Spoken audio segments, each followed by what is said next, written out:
This is Dr. David Pomeroy, your host on ADHD Focus. I wanted to remind you that the show is not intended to be a recommendation for diagnosis or treatment of any condition for any specific person. Please consult your mental health professional or doctor managing your ADHD or mental health issues about any diagnosis or treatment-related information that you hear on the show. Refer your ADHD provider to the show if he or she would like more information. Thank you. Hello, this is Dr. David Pomeroy, your host of ADHD Focus, the podcast that is devoted to dispelling misinformation out there about ADHD and all the things that go with it. My guest today is Ellen Braaten, a psychologist in the Boston area who is also an associate professor of psychology at Harvard Medical School.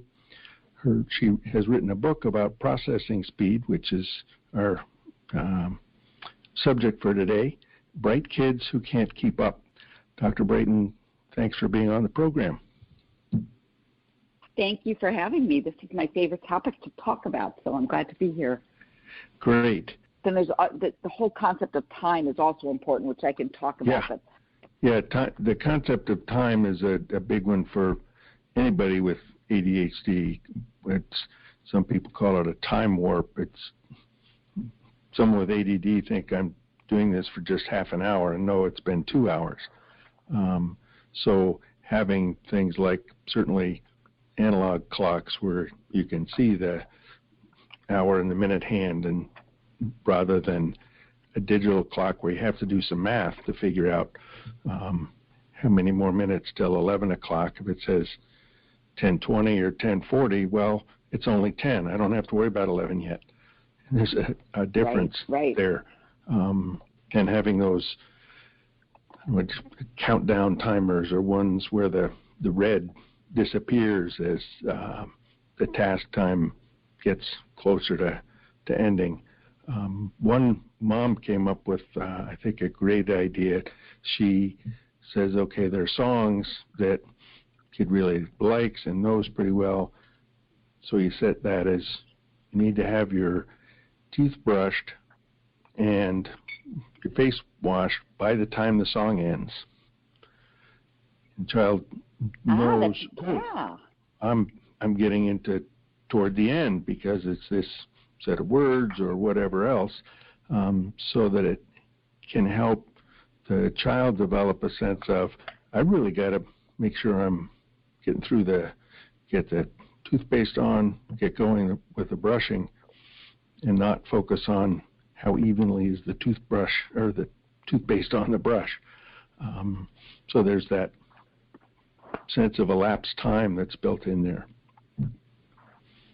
That's such a great example. And it's funny because those of us who have been in the ADHD world for a few decades, I shouldn't speak for you, but I have, never really gave much thought until recently about the actual experience of time. And when I think of how many kids I suggested time management for who never really understood the concept of time, because what you're talking about is time perception, and talking about fixing is time perception. And it's really only been recently that we've realized that people with ADHD have trouble with time perception, meaning they don't, like you said, they don't necessarily know what 10 minutes feels like versus 40. It all feels sort of the same. And then we've also, on top of that, sort of stopped teaching time in the way that we very concretely did it. Back when I learned it in school, it was part of your math lesson. And now it's, oftentimes, well, they can read an analog clock, they'll be fine. It's not the same, as you said. And so we're asking kids to manage time, to put things in a calendar, to manage something they don't understand. It's like asking someone to read when they can't see. And so it doesn't mean that they can't learn to manage it, but first we've got to get them the right sort of glasses so they can see, and that is really giving them that sense of what time is and learning it as, like you said, an analog clock, teaching it, using things like examples, like you said. I even recommend timing things just for fun during your day. Like, how long does it take yesterday to get home from school? Today we had traffic, so it took 40 minutes, whereas yesterday it took 25 minutes. That's why I'm feeling frazzled, because it's, and this is what it, these two different time periods feel like.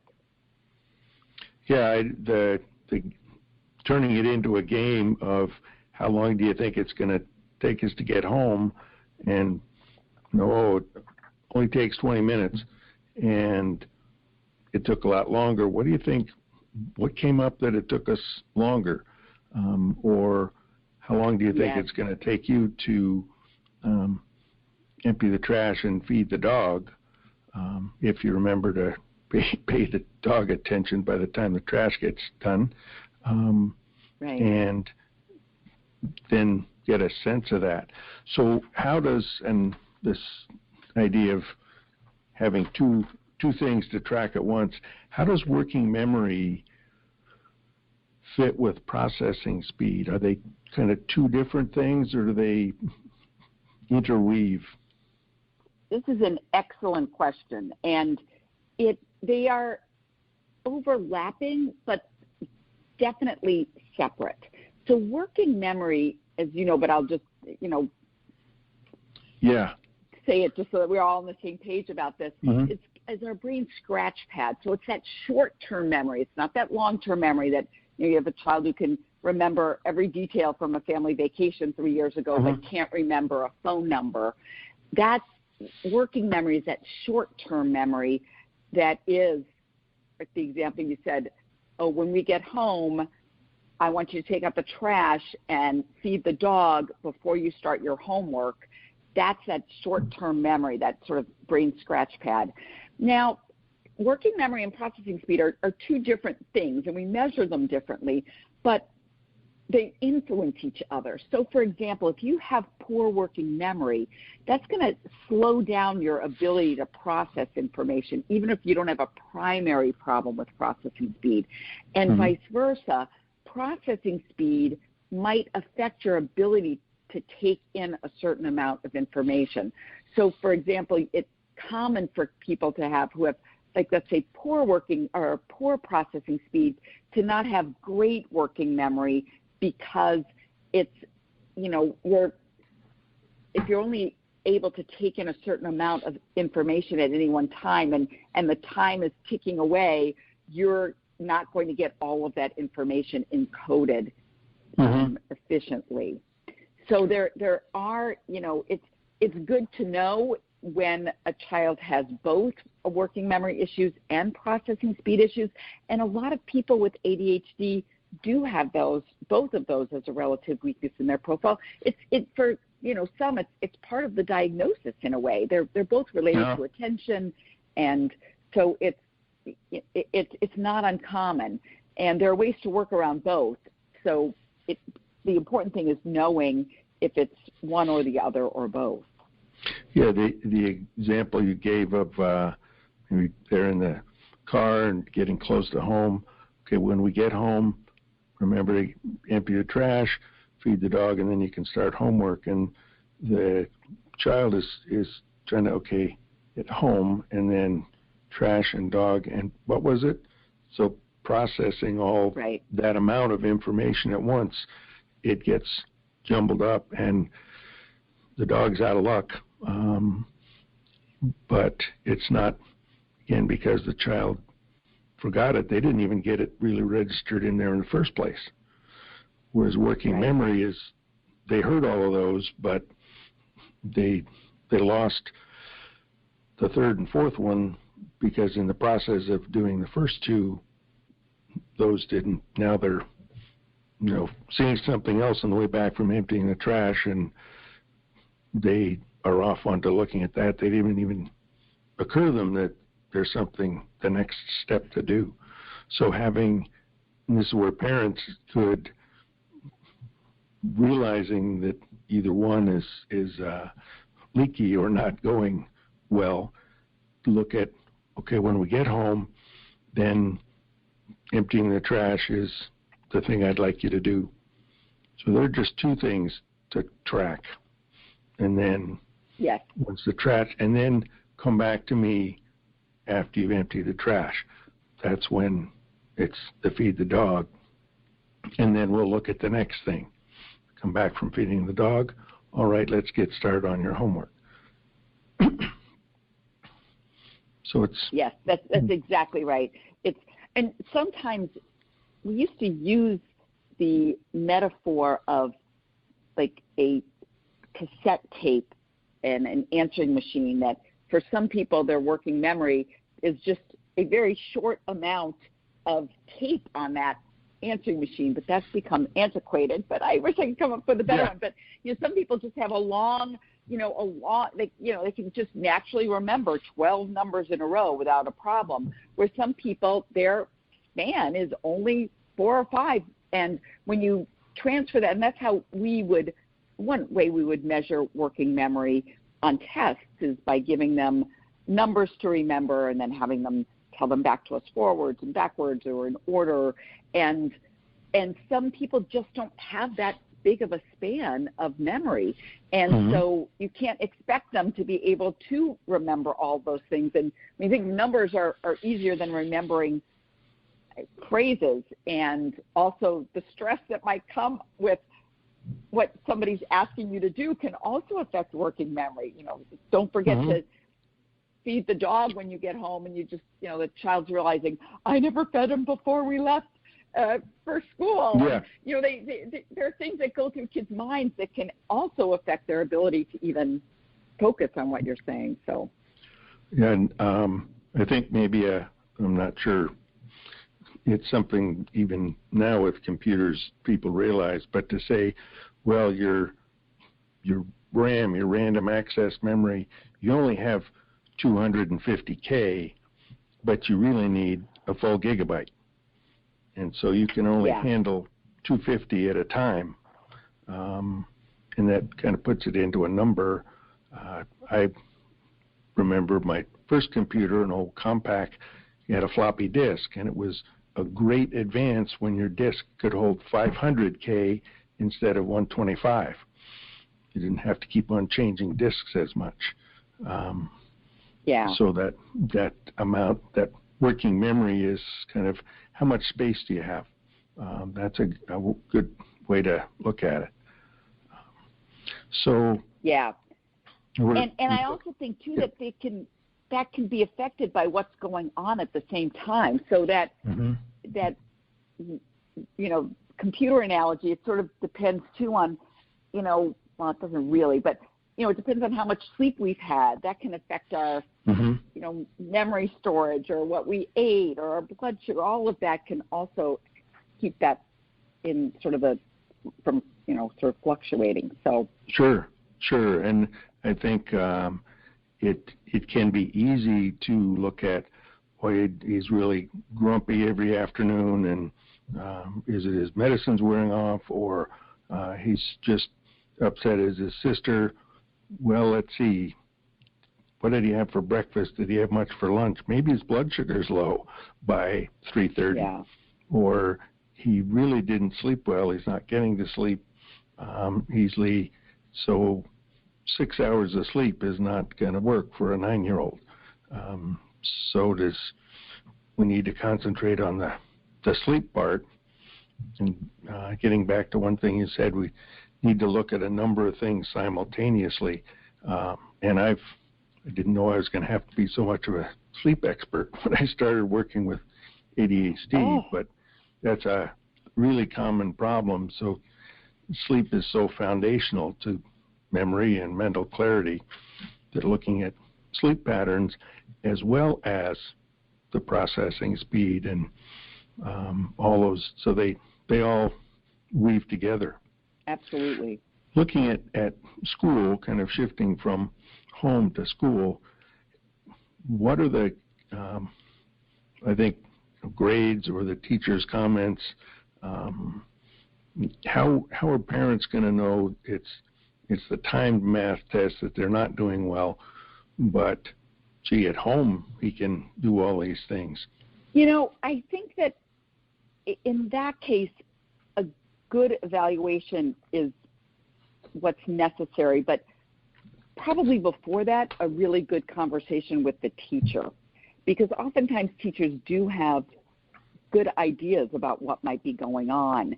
And in the case that you just described, where the child seems to do fine at home but can't do it at school, that might be a totally different issue than processing speed. It might have to do with anxiety. It could have to do with something else that's going on in the class that's interfering with the child's ability to do that.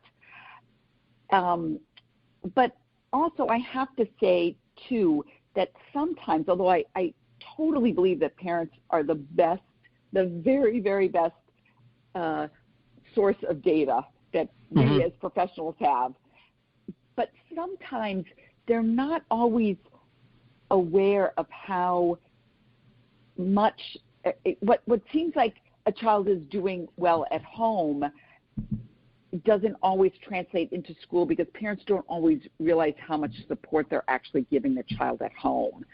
And I'm bringing this up too because I'm hearing this a lot from parents who've said, my goodness, I did not realize how much support my child needed at school.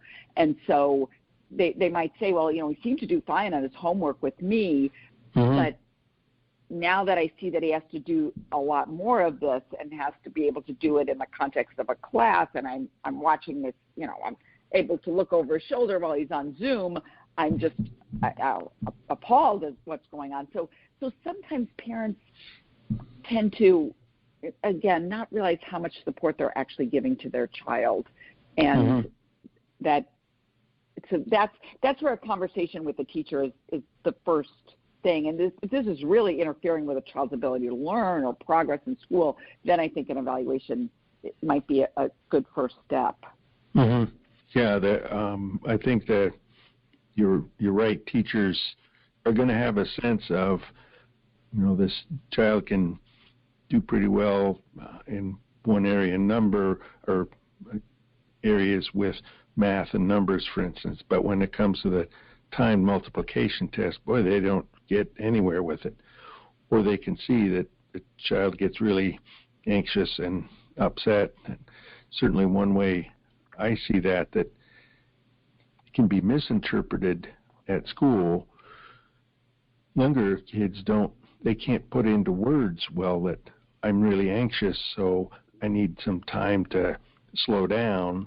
And instead they get frustrated and angry, so they get labeled a behavior problem because they're getting angry. And that's an expression of frustration that may come out of anxiety. I couldn't do well on this last time we had a math test. Here we are at a math test again. I need some time to shift from, we were just doing reading, now you have to do math. So that's another factor to look at. I don't think kids go to school thinking, okay, how can I get the teacher and the principal really upset today? They want to do well, and they get anxious, and their emotions kind of take over. I think that's exactly right. I think that this area is, more than any other area, I hear from parents the word lazy. And I've even seen the word lazy put on papers given back to students from teachers. Like, you didn't finish this, lazy. Like wrote the word lazy on there in their feedback. And I think this sort of slow processing speed looks like it's a behavior issue from the beginning. And then when you add on things like you described, anxiety, oftentimes when kids are anxious, they don't even know what they're feeling, let alone have words to describe it. And so what comes out is just anger. And so we interpret it as, like you said, a behavior problem, when really we're fixing the behavior problem, or we're I don't know, trying to control the behavior problem when it's, exactly, when it's really the underlying issue that caused the child to behave that way, and we're not always addressing that. So, you brought up a good point, though, because I had mentioned before that there were sort of 3 A's of processing speed, this, accept and accommodate, but then also this idea of advocate, which I didn't talk about, but you're sure bringing up a good issue with that one of the things you want to make sure you're instilling in your child is just a sense of who they are, and not in a pejorative way, not in a, it takes you forever to get everything done and you're slow, but to say, you're one of those kids who's sort of a deeper learner rather than a, sort of surface and quick learner. And sometimes that can be, can cause you difficulties. And so what you need to learn to do is to just be more aware of what's going on and ask for help, ask for people to, additionally say what you think you missed, or to even just say, boy, things are going along really quickly here. I think I need a minute for myself, or can you repeat what you just said? Those sorts of things that we can really help instill in kids a self-awareness. When really, all of the stuff that you and I do in terms of treatment, really outside of just making sure kids aren't, a danger to themselves or others, right, and treating their most significant things, but the rest of it is really finding out who you are. And so this presents an opportunity, knowing this about your child presents an opportunity to really understand yourself better. Mm-hmm. And so in that way, I think it's a wonderful way to kind of talk about what did you need in that situation. And parents need to be their child's first advocate, but as time goes on, you've got to advocate for your child. Teachers have to advocate, but then also you want to be able to have your child be able to advocate for him or herself. I like the way you phrase it, that a parent might say, you're a deep thinker. You want to really understand things, and that takes time.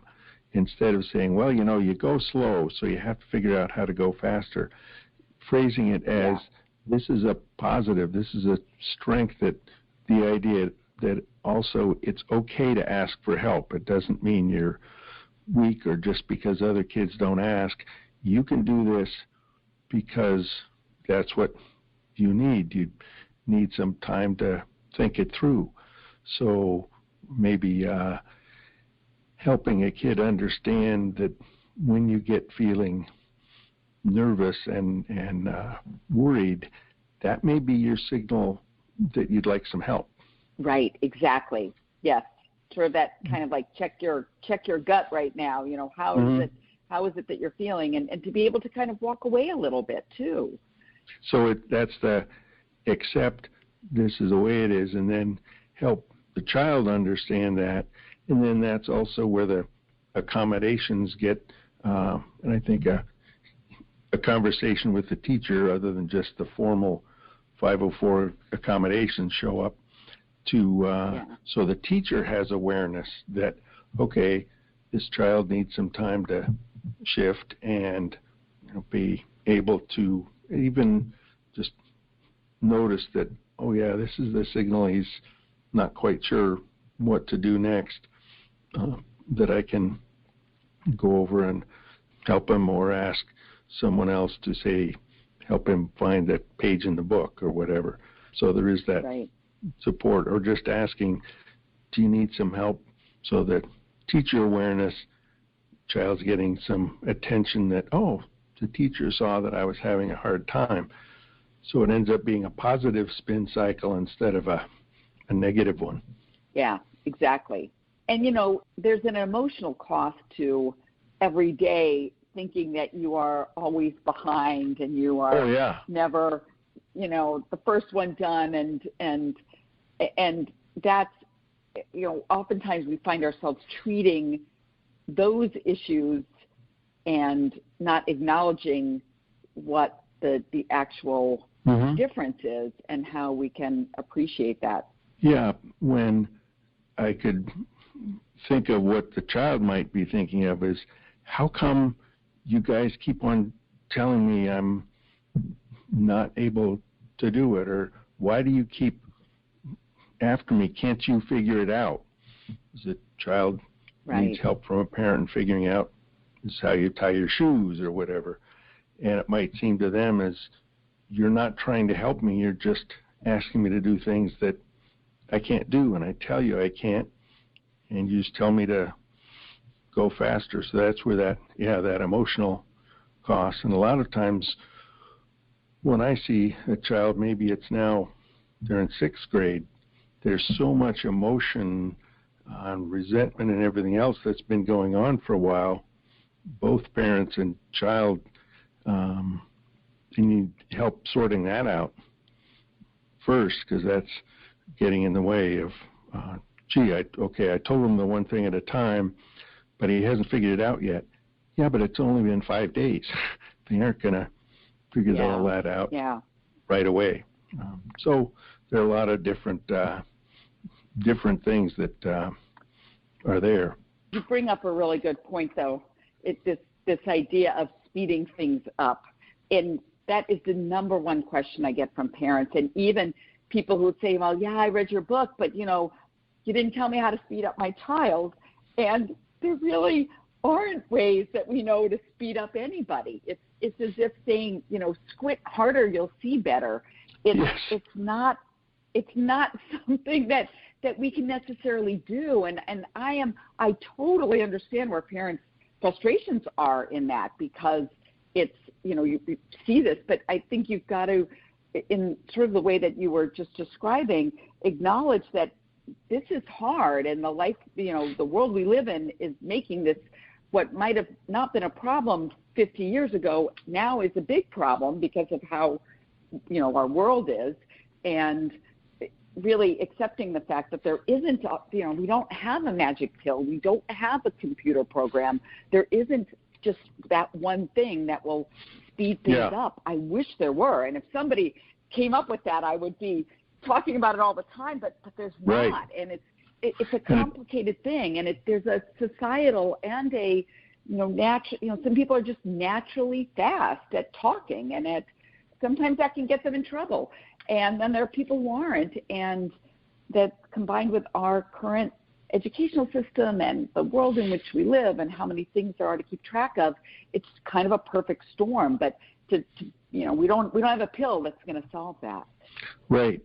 And some people, I think, figure, okay, great, now you're going to be on medication and things are going to all settle out. No, you still need to have the song to help the brushing the teeth, the one thing at a time.